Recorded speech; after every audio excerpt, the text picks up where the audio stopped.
Welcome everyone. Welcome back to another stream video, wherever you're watching this on YouTube. Good morning, good evening, good night, whatever time you're watching. We are back here again and we are on the story of Isaac. And we're on page 51 to 52. It's a short one today, so let's get into it. The story of Isaac. Isaac inherited everything from his father, including God's promise to make his descendants into a great nation. As a young man, Isaac did not resist as his father prepared to sacrifice him, and as a man, he gladly accepted the wife that others chose for him.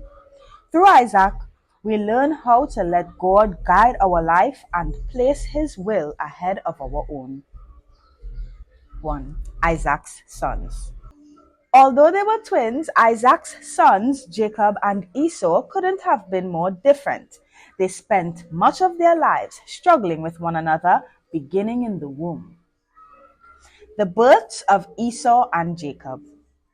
This is the account of the family of Isaac, the son of Abraham. When Isaac was 40 years old, he married Rebekah, the daughter of Bethuel the Aramean, from Paddan Aram, and the sister of Laban the Aramean.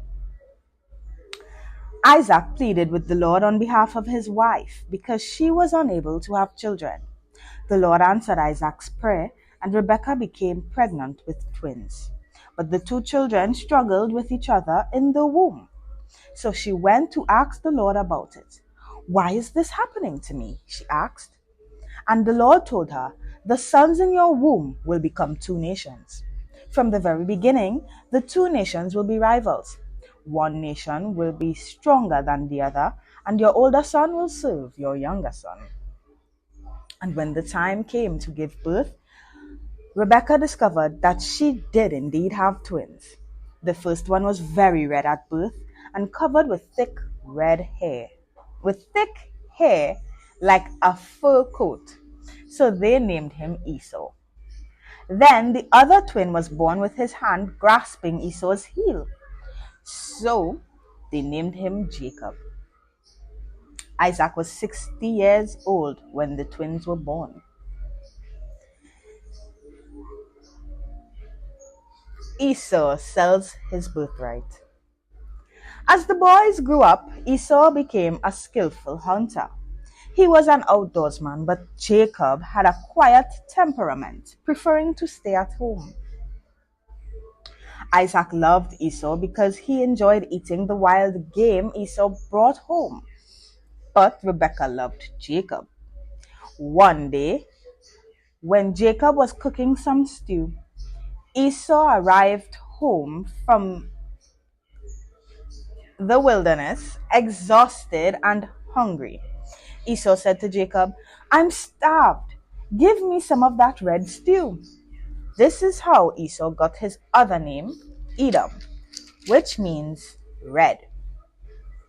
"All right," Jacob replied, "but trade me your rights as the firstborn son."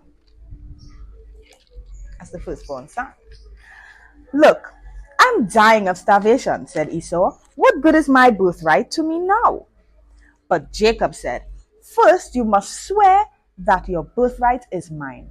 So Esau swore an oath, thereby selling all his rights as the firstborn to his brother Jacob. Then Jacob gave Esau some bread and lentil stew. Esau ate the meal, then got up and left.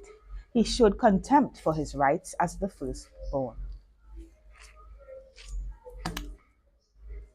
And now we're going into synopsis. Synopsis. Up to now, you Google if there's a winner.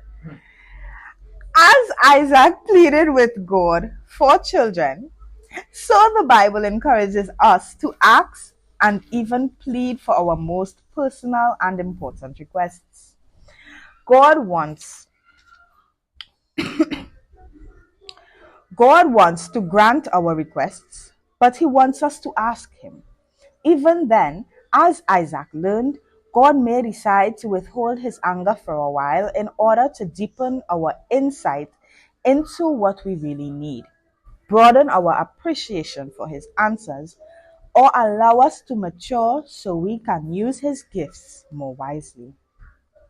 A birthright was a special honor given to the firstborn son. It included a double portion of the family inheritance, along with the honor of one day becoming the family's leader. The oldest son could sell his birthright or give it away if he chose, but in so doing, he would lose both material goods and his leadership position. By trading his birthright, Esau showed complete disregard for the spiritual blessings that would have come his way if he had kept it. Esau traded the lasting benefits of his birthright for the immediate pleasure of food. He acted on impulse, satisfying his immediate desires without pausing to consider the long-range consequences of what he was about to do. We can fall into the same trap. When we see something we want, our first impulse is to get it. At first, we feel intensely satisfied and sometimes even powerful because we have obtained what we set out to get. But immediate pleasure often loses sight of the future. We can avoid making Esau's mistake by comparing the short term satisfaction with its long range consequences before we act. Esau exaggerated his hunger. "I am dying of starvation," he said. This thought made his choice much easier because if he died of starvation, what good was an inheritance anyway? The pressure of the moment distorted his perspective and made his decision seem urgent. We often experience similar pressures. For example, when we feel sexual pressure, a marriage vow may seem unimportant. We might feel such great pressure in one area that nothing else seems to matter, and we lose our perspective. Getting through that short, pressure filled moment is often the most difficult part of overcoming a temptation. And that was the readings of the morning. Thank you all for watching. If you're watching on YouTube, make sure you subscribe, like the video, share it, comment if you want, and follow us on Twitch. We live every morning on Twitch, so check us out. Bye.